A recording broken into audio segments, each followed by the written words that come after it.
Fun, and in this video, I'm going to show you how to make Rochelle salt. For the Rochelle salt synthesis, you will need some sodium carbonate.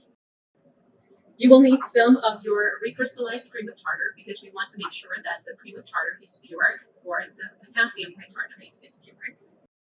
You will need some deionized water because these two starting materials will be combined in the presence of water, and you will need to boil it for some time.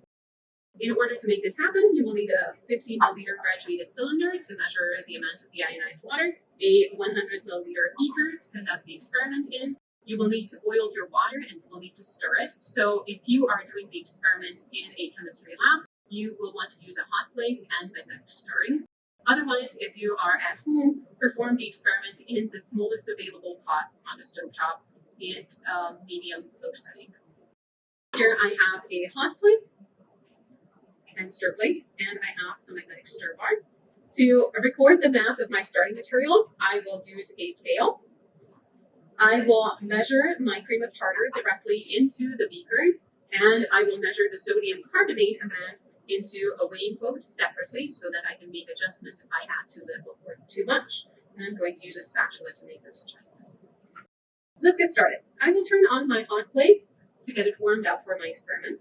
Next, I am going to turn on my scale, place my 100 milliliter beaker on top, tare it, and then take my recrystallized cream of tartar and transfer it into the 100 milliliter beaker.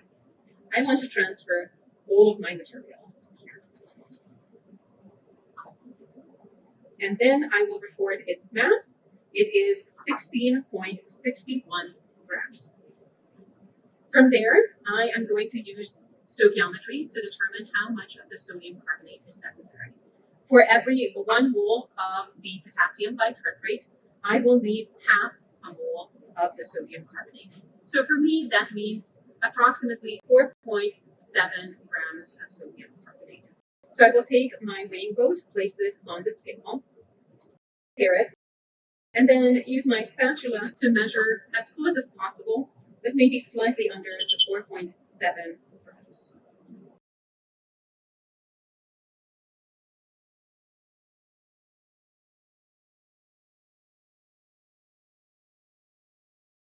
And I measured 4.67 grams of sodium carbonate. I will set my chemicals to the side, and now I am going to combine my two starting materials into my beaker. From previous experiments, we may know that the cream of tartar is notoriously difficult to dissolve at room temperature in water. And we know that because we tried to recrystallize it, and it took us a long time to get it dissolved, and it would not dissolve until it was boiling for some time. So that means our experiment is going to give us visual clues as to when our cream of tartar has transformed into the Rochelle salt, which is the sodium potassium tartrate. We're going to use some stirring. So I will take a stir bar, place it in my solids, and then setting my scale to the side, I will measure 35 milliliters of the ionized water.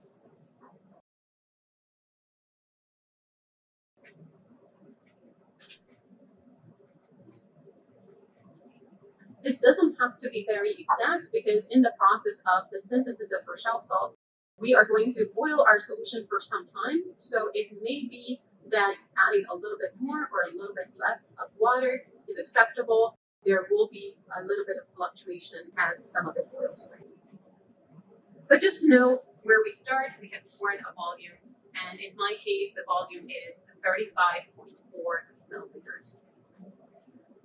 I am going to transfer the deionized water into my beaker.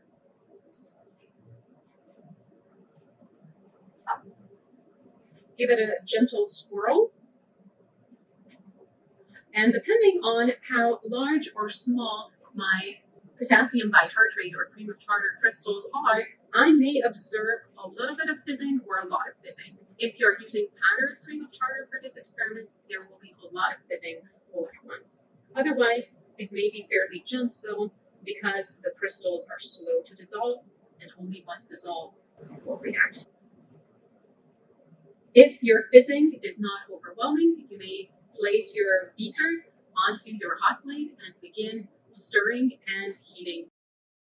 Here I have my hot plate. I already set it to a gentle heat.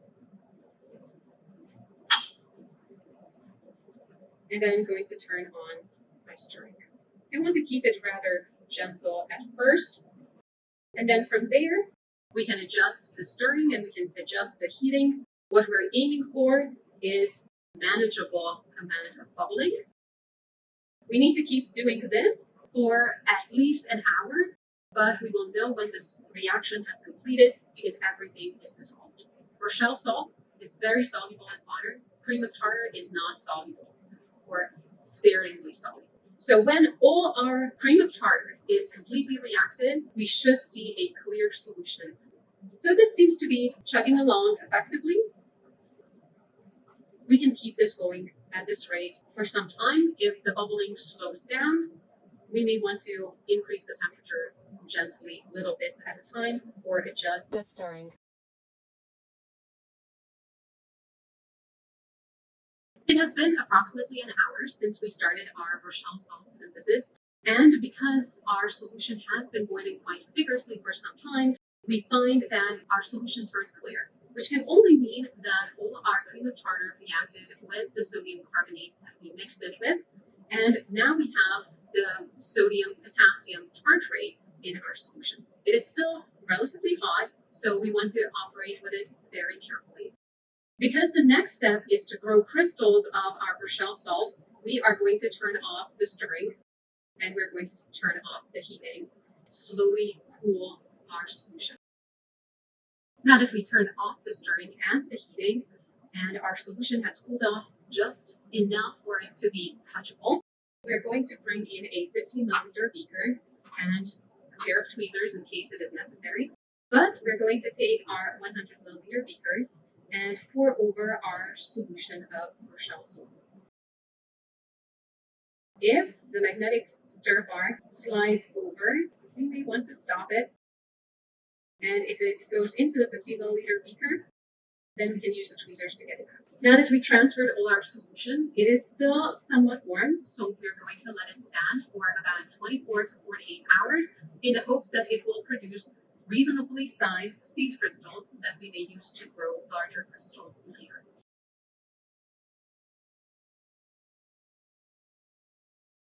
It has been approximately 24 hours since we completed the Rochelle salt synthesis. It boiled, it turned clear, and then once we achieved a clear solution, we let it settle. And then as it rested and very gently cooled down in the course of the day, we noticed that on the bottom of our beaker, we have a lot of little crystals. Now we want to grow some of these little crystals into large crystals. And because we have a fairly small amount of solution, we want to grow these crystals in a small beaker. For the purposes of this experiment, we are going to use a 15 milliliter beaker, so it is rather small and compact. We will extract some crystals, dip them in some deionized water, and to complete those extractions, we'll be using a tweezer. So the first thing we're going to do is use our saturated solution of Rochelle salt, which we know we have here because on the bottom we have the crystals, so they have to have grown from saturated solutions. So I will take my beaker with the solution and the crystals on the bottom, and I will pour over the solution from the top. If crystals start coming, I will simply stop pouring. I want to get as much of my solution out as possible. Once I got there, I have my gross solution. Next, I just need some crystals to grow from it. I will take my tweezer and extract crystals that look smooth and shiny, and these may be relatively small. As I select my crystals, I will put them in the beaker with the water. It will rinse off a little bit and it may reveal some imperfections. If I'm not happy with the crystal, I will set it back. If I'm happy with it, I will place it in the growing solution. This particular crystal looks really clear. Now let's find at least 2 or 3 more so that we can have our choice of which crystal we want to grow real large in the course of the next couple of days or weeks, depending on how well the crystals grow. This looks pretty good. This one appears rather large and pretty clear. I don't want to keep it in the water for too long because it will dissolve. And then I will add one more crystal. You may add more or less. 4 is a good number to start with. It gives you choices. But if you add a lot more than 4, then your crystals will be competing for growth, and then none of them will grow too big. The final step is to look into your growth solution, find your crystals, and make sure that none of them touch the walls of your beaker or each other. So just like you place your cookies on a baking sheet, put them as far away as possible within a reasonable amount of each other so that as they expand and grow, they don't overlap and cause imperfections in each other.